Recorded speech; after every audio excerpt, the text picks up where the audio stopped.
네, 안녕하세요, 여러분. 음, 지난 수업에 했던 거 복습하고 오늘은 여러분이 위에서 풀어봤던 두 번째 먹을거리 농장시장으로 해결하자 연습한 거 해설해 드리겠습니다. 지난 시간에 우리가 교과서에 나오는 거 가지고 연습을 했죠. 같이 한번 먼저 살펴볼게요. 제목이 뭐였죠? 교과서 74쪽 한번 펴보실까요? 교과서 없는 사람들은 선생님이 설문지에 화면에 교과서 보여드릴 테니까 교과서 없는 사람은 화면 보면서 하시고요. 교과서 있는 사람들은 지난 시간에 했던 74쪽 마을학교 요약 연습했던 거 한번 같이 보겠습니다.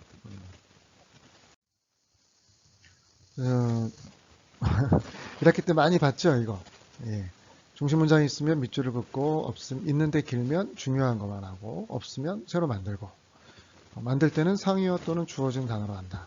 선생님이 이렇게 시간 주고 여러분 외우기 위해서 4명 시킵니다, 3명 시킵니다 해서 여러분이 좀 긴장했던 거 생각이 납니다. 이렇게 시간을 정해놓고 외워야 뇌가 좀 긴장을 하죠. 뇌가 긴장을 너무 많이 하면 안 되지만 뇌가 긴장을 적당히 해야 뇌가 열심히 움직이려고 하게 되는 거죠. 예.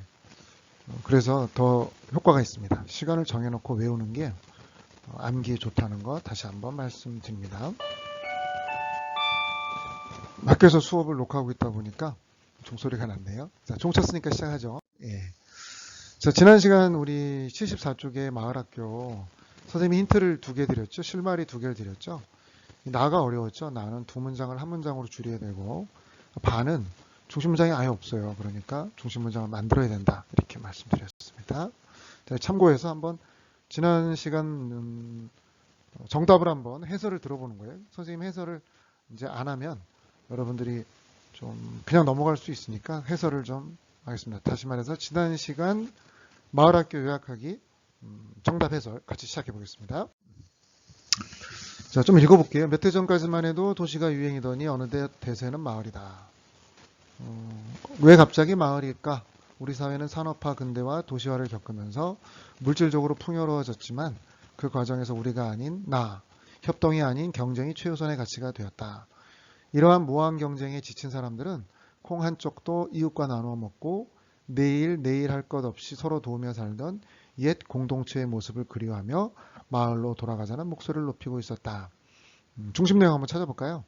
예. 사람들이 마을로 돌아가자는 목소리를 높이는데 왜 그렇다? 옛 공동체가 그리워서 그렇다. 자, 마지막 문장이 중심 문장이 되겠습니다. 어렵지 않았죠. 마을로 가자 이런 목소리가 높아지고 있다. 마을이라고 하면 뭐 농촌이 가장 대표적이고요.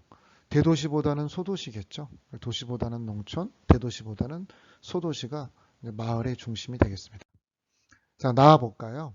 여러분들이 편하게 교과서를 보거나 앞에 화면을 보면서 여러분이 찾았던 것과 선생님이 해설하는 거하고 좀 차이를 보시면 되겠어요. 틀려도 괜찮아요. 처음이니까 연습이니까 이런 연습을 많이 한 거죠, 선생님은. 그러니까 이제 여러분한테 해설을 할 수 있겠죠. 여러분도 연습을 많이 하다 보면 좋아집니다. 처음부터 잘하는 사람은 없습니다. 사람들의 관계가 중심이 되는 마을을 만들고자 체계적으로 노력하고 있다. 이게 마을학교다. 이제 나에서는 마을학교가 뭐냐? 마을학교란 이걸 정의하고 있죠. 사람들의 관계가 중심이 되는 바로 마을을 만드는 것이 마을학교다. 네. 그래서 마을학교가 마을 만들기 중심이다. 두 문장을 한 문장으로 줄일 수 있으면 굉장히 뛰어난 능력을 가진 거죠. 그래서 마을학교가 마을 만들기 중심이다. 다음 다 볼까요?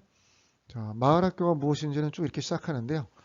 두 번째 줄 보시면 여기 마을학교를 누가 주도하느냐, 누가 마을학교를 세우려고 하느냐, 주체가 누구냐 한번 살펴볼까요? 자, 주민이다. 주민이 마을학교의 주체다. 이제 이게 바로 중심 문장이 되겠죠. 그리고 학습의 원천이다. 마을학교에서 배우는 학생은 또 마을의 주민이다. 세우는 사람도 주민이고 배우는 사람도 주민이다. 교사도 학생도 설립자도 다 주민이다. 주민이 핵심이다. 이렇게 이해하시면 되겠습니다. 자, 라 볼까요? 라. 자, 그 다음에 마을학교는 어디에서 이루어지느냐? 이제 공간에 관한 문제죠. 어디가 어디냐? 어딜까요, 여러분? 뭐 정해져 있을까요, 공간이? 한번 확인해 보면 활동하는 공간 모두 어떤 공간이든지 상관없다. 이게 바로 마지막 문장이 중심 내용이 되겠습니다. 자, 그다음. 자, 무엇을 위해 활동하느냐? 마을 학교는 도대체 뭐 돈을 버는 게 목적이냐? 아니면 뭐 다른 목적이 있냐? 찾아볼까요? 쭉 읽어보니까 예, 돈을 버는 게 아니라 이 삶의 질, 사람들의 살아가는 삶의 질을 높이는 것이 바로 목적이다. 이게 마을 학교의 목적. 여러분 눈치채셨겠지만 누가 하느냐, 어디서 하느냐, 무엇을 하느냐 이렇게 나왔죠. 이제 뭐가 나올까요? 누가 어디서 무엇을 어떻게 이런 것도 나올 수 있겠죠. 왜 하느냐 이런 것도 나올 수 있겠죠. 네, 네 번째 마을 학교는 어떤 활동을 하느냐. 이제 누가 하느냐, 어디서 하느냐 이런 거 있으니까 이제 어떤 활동을 하느냐 같이 한번 살펴볼까요? 어, 마을 학교에서 가장 쉽게 할 수 있는 활동은 자, 프로그램 운영이다. 아, 프로그램을 운영하는군요. 두 번째는 동아리 활동을 한다. 세 번째는 어린이집, 학교를 세운다. 네 번째는 문화예술 공간으로 발전한다. 자, 중심 내용을 요약문을 만들어 본다면 마을 학교는 교육 프로그램을 운영한다. 동아리를 활동한다. 어린이집 학교를 세운다. 문화예술공간을 발전한다. 이렇게 늘어놓으면 좋은 요약문이라고 볼 수 없겠죠. 뭐. 가능은 하지만 그럼 어떻게 하면 될까요, 여러분? 우리 선생님이랑 등교 수업 때 배웠던 거 상위어로 묶어준다. 교육 프로그램, 동아리, 어린이집, 학교, 문화예술 공간. 어때요, 여러분? 상위어가 뭐가 있을까요? 쉽진 않지만 한 가지가 아니죠. 유일한 게 아니라 여러 가지니까 다양한 혹은 여러 가지 이렇게 한번 가보면 어떨까요? 그래서 마을 학교는 다양한 활동을 한다. 이렇게 상위어로 이런 것들을 다 포함하는 다양한이라는 단어로 해주면 어떨까요? 그래서 마을 학교는 다양한 활동을 한다. 이거 맞춘 학생이 있으면 참 대단한 거죠. 그 다음 4. 자, 마을과 학교는 띄어쓰지 않는 것을 알 수 있듯이 하는 것을 추구한다. 자, 뭐가 되는 걸 추구한다? 하나가 되는 걸 추구한다. 그래서 마을은 마을과 학교, 마을에 사는 이 마을 자체, 사람들이 살아가는 공간인 마을과 터전과 배우는 장소인 학교가 하나 된다. 마을 사는 곳이 곧 배우는 곳이다. 자, 그렇게 요약을 하겠죠. 첫 번째 문장이 되겠네요. 그다음 우리는 비가 오면 우산을 펴야 된다. 이야기는 중심 문장이 될 수 없다는 거죠. 뭐, 우산 얘기하는 것 같죠, 사실은. 그런데 뭐 어쩌고저쩌고 우산 계속 뭐 비 얘기 나오는데 이런 거는 중심 문장이 될 수 없다.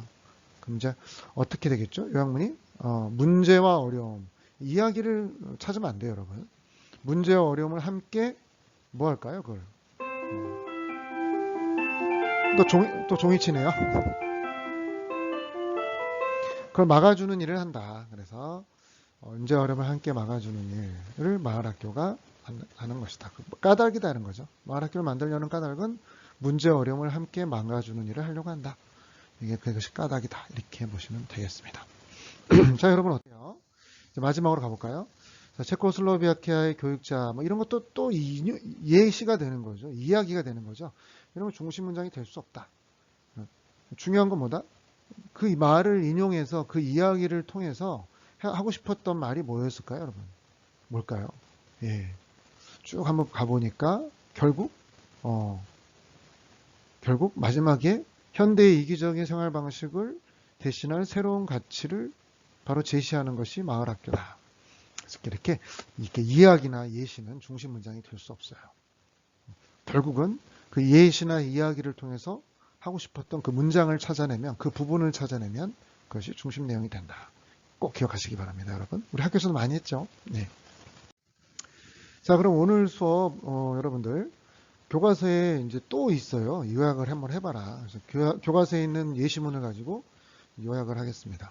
여러분들 그 위에 설문지 선생님이 써놓은 바로 그거예요. 가나, 다라, 마. 오늘은 좀 짧죠? 예. 먹을거리 농장시장으로 해결하자. 같이 가볼까요? 여러분들 마음 편하게 여러분 이미 읽었던 문제니까 본문이니까 한번 하면 되겠어요. 또 시작하기 전에 또 복습 한번 해볼까요? 중심 문장 어디 있다? 네, 처음 마지막에 대부분 있다. 그렇죠? 그 다음 중심 문장은 또 어디 있다? 예. 가끔 중간에 있다. 가끔 중간에 있다는 거죠. 자주 있진 않아요. 그죠? 그 다음 범위가 넓다. 범위가 넓다. 중심 문장은 이렇게 범위가 넓다. 그 다음 이야기랑 예시는 중심 문장이 아니다. 그걸 통해서 하고 싶었던 게 문장을 찾거나 아니면 만들어야 된다. 마지막으로 문제보다는 뭐다? 해결책에서 찾아야 된다. 꼭 기억하시기 바랍니다. 시작해 볼까요? 교과서 82쪽 좀 전에 여러분 위에 설문지에서 풀었던 부분 보시면 되겠습니다. 먹을거리 문제 농장시장으로 해결하자. 오늘은 좀 쉬워요. 지난 시간보다. 자, 중심 내용을 있으면 밑줄 긋고 길면 중요한 부분만 그 다음에 없으면 만들면 되겠습니다. 상의어나 주어진 단어가 되겠습니다. 한 문단씩 내가 중심 내용을 찾고 다음에 선생님을 듣고 아직 안 한 사람이 있다면 지금이라도 82쪽 한번 풀어보고 잠깐 영상을 멈추고 좀 이따가 정답을 확인하는 게 좋겠습니다. 자, 다시 한번 띄워드리고요. 자, 시작해 볼까요? 자, 이걸 이제 주장하는 글이죠. 먹을거리 문제 어떻게 해결한다? 중심 문장. 농장 시장으로 해결하자. 해결책을 제시하는 글이죠. 주장하는 글이 되겠습니다. 주장하는 글은 뭐 다른 건 없어요. 한 문단 한 문단씩 읽어가면서 중심 내용을 찾아가면 됩니다. 가볼까요? 자, 농민 노천 시장은 그 지역에 사는 농민들이 생산한 농산물을 시장에서 소비자가 직접 거래하는 걸 가리킨다. 여러분 이미 풀었으니까 자, 소비자가 직접 농장에 가서 농산물을 수확하는 농장 시장이 주목받고 있다. 소비자 여러분이죠. 저죠. 우린 직접 농사를 짓지 않죠. 소비자가 농산물을 먹는데 어떡한다? 농장에 직접 가는 거예요. 가서 어떻게 해요? 직접 농사를 짓는 거예요. 그래서 수확하는 거예요. 그래서 자기가 그걸 거둬들인 걸 이제 팔거나 자기가 소비하는 거죠. 자, 젊은이들 대부분 빠져나가고 어쩌고저쩌고 쭉 읽어보니까 첫 번째 문장, 두 번째 문장, 문장이 하나, 둘, 세 개네요. 자, 그래서 농장 시장은 뭐가 좋은 점이다? 농촌의 부족한 일손 문제를 해결할 수 있는 방안이다. 이렇게 중심 문장이 마지막에 있습니다. 여러분 이미 읽었다고 생각하니까 속도를 좀 더 낼게요. 자, 그 다음 농장 시장은 자, 한 문장, 그 다음에 두 번째 문장, 그 다음에 세 번째 문장, 문장. 선생님, 그러나 뒤가 중요하다 그랬죠? 바로 그러나 뒤쪽이 중요하죠. 그러나 하면 이제 중요한 내용이 나온다고 생각하시면 돼요. 왜 그렇죠, 여러분? 앞에 있던 얘기들은 이 그러나 뒤에 있는 얘기를 하기 위한 거죠. 여러분들 태풍이 왔습니다. 그러나 다행히 통영을 비껴갔습니다. 태풍이 왔다는 게 중요한 게 아니라 통영에 피해 없이 태풍이 지나갔다. 태풍이 비껴갔다는 게 중요하죠. 기억하세요. 그러나 하지만 이런 단어 뒤가 중요하다. 중심 문장은 농장시장의 농산물을 안심하고 먹을 수 있다. 이런 거, 이 중간에 이런 거 좀 빼줘도 되겠어요. 그렇죠? 이런 거 중요하지 않으니까 더 줄이는 거 이게 더 능력이 되겠죠. 바로 찾아서 밑줄만 긋지 말고 이게 다 필요한가? 아, 요건 없어도 되겠어. 그러면 이렇게 날려버릴 필요가 있겠죠. 예, 그다음 일반적으로 농산물이 소비자의 하지만 나왔네요. 하지만 앞은 중요하지 않다. 하지만 뒤를 볼까요? 자, 농장 시장은 어떻다? 유통 단계를 줄인다. 중간에 뭐 농민이 또 뭐 농협에 보내고 농협에서 또 도매상을 거쳐서 도매상에서 소매상, 마트 갈 필요가 없다는 거죠. 유통 단계를 확 줄인 거죠. 왜요? 생산한 사람이 바로 소비자가 될 수도 있고 혹은 그 농장 시장에서 바로 팔면 그 필요한 사람들은 바로 거기서 구매하니까 중간에 도매상, 소매상, 마트 이런 게 없어진다는 거죠. 근데 좀 걱정이 있네요. 마트 이런 거 다 없어지면 거기서 일하시는 분들은 또 어떻게 하죠? 소비자는 좀 싼 값에 사서 좋긴 하겠지만 또 마트에서 일하시고 또 그런 거 경영하시는 분들은 참 어렵죠. 예. 좋은 점 있으면 어두운 점도 있네요. 예. 그래서 마지막 문장에 하지만 이 뒷부분을 이렇게 줄여서 할 수 있으면 좋겠습니다. 벌써 마지막 문단. 자, 이제 마지막 문단 볼까요? 지금까지 농장시장이 농촌과 소비자에게 어떤 이점을 주는지 살펴보았다. 여러분 어떻습니까? 문장이 두 개죠? 그 다음에 확대해야 할 것이다. 뭐 지금까지 이거는 첫 번째 문장은 그냥 앞에 있었다 이런 얘기가 있었다 이렇게 한번 얘기해 주는 거고 어려운 농촌 경제를 살리고 먹을거리 문제를 해결하기 위해 농장시장을 확대해야 할 것이다. 이건 이제 이 사람이 주장하는 바죠. 둘 중에 중심 문장을 찾는다면 역시 두 번째 문장 자기 주장이 담긴 부분이 되겠죠. 농장시장을 확대해야 될 것이다. 농장시장을 확대하는 것이 먹을거리 문제를 해결할 수 있다는 이 질슨이의 주장이 가장 명확하게 분명하게 드러난 문장이라고 볼 수 있겠습니다. 주장하는 것은 바로 이렇게 자기 주장의 근거들을 앞쪽에 쭉 나열하고 주민이 참여하는 게 농장시장이다. 그 다음에 생산자와 소비자를 유통 단계를 줄여주니까 경제적인 이득을 얻을 수 있다. 이런 근거를 막 제시한 다음에 그래서 농장시장을 확대해야 된다. 이렇게 주장이 맨 끝에 이렇게 제시되는 경우가 아주 많습니다. 자, 오늘은 교과서에 나타난 제시문을 가지고 요약하는 연습을 했습니다. 지난 시간에는 마을학교, 이번 시간엔 농장시장, 주로 도시보다는 어떤 마을이나 농촌에 관한 이야기들을 한번 우리가 같이 제시문으로 보고 그 글을 중심으로 중심 문장을 찾고 또 줄이고 또 중심 문장을 만드는 그런 활동을 해봤습니다. 자, 오늘 수업은 여기까지 하겠습니다. 여러분 온라인 수업 기간에 건강 더 조심하시고 틈틈이 운동하십시오. 네, 선생님도 운동 열심히 하겠습니다. 자, 이상입니다.